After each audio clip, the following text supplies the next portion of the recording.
Last April 9, we had a chance to see Coldplay live in Hong Kong. Pagdating ng Hong Kong, nag-check-in kami sa The Kowloon Hotel, which is kasama sa package ng hotel and concert tickets na from Klook. Around 5 to 6 o'clock, my brother and I went to Kai Tak Stadium na. May mga nagpe-perform na front act pero nagisimula pa lang din dumating yung mga people. We scanned our ticket, got our wristbands, and hinanap na namin yung chair namin. Oh my God, ang ganda talaga ng pwesto pag sa Klook ka bumili ng concert tickets kasi andun ka right in front of the stage, as in the middle.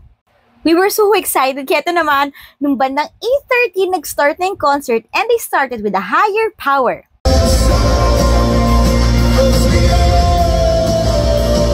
They also played my jam, Paradise.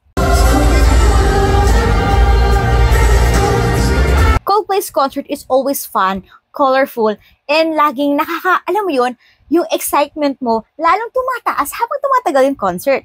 Anyway, we booked our concert tickets and hotel package from Klook.